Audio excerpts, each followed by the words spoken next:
আজ প্রিয় বান্ধবী অবন্তীর বিয়ে খেতে এসেছি, আর এসে দেখি অবন্তীর হবু হাজবেন্ড আমার কলেজ লাইফে ভালোবেসে বিয়ে করা হাজবেন্ড, যার সাথে আমার সম্পর্ক ছিল প্রায় 3 বছর। আমি তখন ক্লাস 8-এ পড়ি আর নিলয় ক্লাস 10-এ পড়ে, কিন্তু পরিস্থিতির কারণে কিছু না বলে আমাকেই সরে যেতে হয়েছে। আমি জানেন আমার বাবা একজন পুলিশ অফিসার, প্রতি বছরেই আমার বাবার পোস্টিং হতো। 1 বছরের বেশি আমি কোনোখানি স্থায়ীভাবে থাকতে পারিনি। আমার বাবা যখন ঢাকায় পোস্টিং ছিল তখন আমরা 2.5 থেকে 3 বছর ঢাকায় ছিলাম। আমার বাবা তখন পোস্টিং ছিল রাজশাহীতে। তখনই আমার নিলয়ের সাথে সম্পর্ক হয়। ও আমার 2 ব্যাচ সিনিয়র ছিল।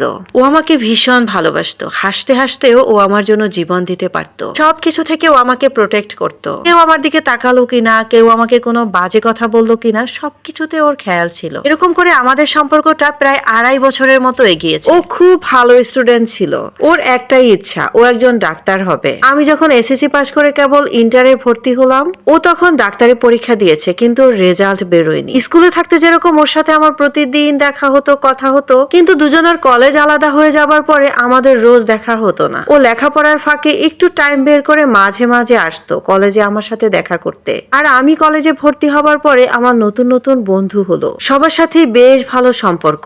বেশ কয়েকটা ছেলে বন্ধুও ছিল আমার, যেটা নিলয়ের একদম পছন্দ ছিল না। হঠাৎ করে একদিন ও কলেজে আসলো আমার সাথে দেখা করতে। ও এসে দেখে আমি একজন ছেলে বন্ধুর সাথে দাঁড়িয়ে কথা বলছি। ওই দিনও প্রচুর রাগ করে আর বলে, তোমাকে না বলেছি কোনো ছেলেদের সাথে কথা বলবে না? তখন আমারও একটু খারাপ লাগলো। আমি বললাম, আমরা তো একই ক্লাসে পড়ি, তো কথা বলে কি সমস্যা? এই ব্যাপারটা নিয়ে আমাদের ভিতরে অনেকটা ঝগড়া হয়। প্রায় 2 দিন ও আমার সাথে কথা বলেনি। আমাদের প্রতিনিয়ত ফোনে কথা হতো, কিন্তু দেখা হতো বেশ কিছুদিন পর পর। হঠাৎ করে একদিন ও আমার কলেজে এসে বলল, আমি তোমাকে বিয়ে করতে চাই। আমি তো আকাশ থেকে পড়লাম, কি বলে নিলয়, এখন কিসের বিয়ে? ও খুব জোর করলো আর বলল, তুমি আমাকে ভুলে যাবে আমি জানি, তাই আমি তোমাকে নিজের করে নিতে চাই। কাউকে বলবে না, কেউ জানবে না, শুধু আমি মন থেকে একটু নিশ্চিন্ত হতে চাই। আমি মন দিয়ে লেখাপড়াটুকুও করতে পারছি না, শুধু আমার মাথায় একটাই চিন্তা, এই বুঝি তুমি আমাকে ছেড়ে চলে গেলে। আসলে ওর ভালোবাসাটা প্রকাশ করতে পারতো, কিন্তু আমি পারতাম না, এজন্যই ওর দুশ্চিন্তাটা হতো। যাই হোক, ওর অনেক জোরাজোরির পরে সিদ্ধান্তটা নিয়েই ফেললাম, আজকেই বিয়ে করব।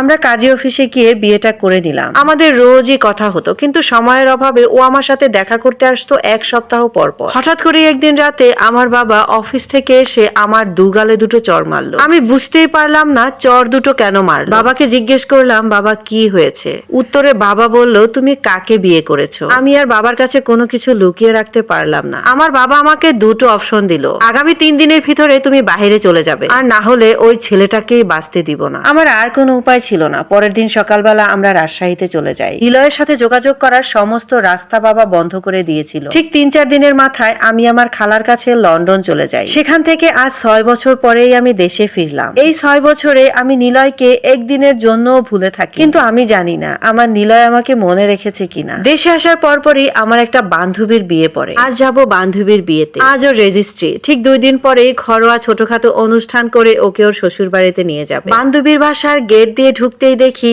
অবন্তীর পাশে নিলয় নামটা লেখা। কলিজাটার ভিতরে খচমচ করে উঠলো। পরক্ষণেই চিন্তা করলাম, নিলয় নামটা তো কতই আছে। যাই হোক, ভিতরে ঢোকার সাথে সাথেই অবন্তীর সাথে দেখা হলো। ও আমাকে জড়িয়ে ধরলো আর বলল, চল নিলয়ের সাথে তোকে পরিচয় করিয়ে দিব। হবু দুলাভাইয়ের সাথে পরিচিত হব। আমারও খুব এক্সাইটেড লাগছিল। যাই হোক, ও টানতে টানতে আমাকে নিলয়ের সামনাসামনি দাঁড় করালো। আমি হতবম্ব হয়ে আমার নিলয়ের দিকে তাকিয়ে রইলাম, আর নিলয় আমার দিকে।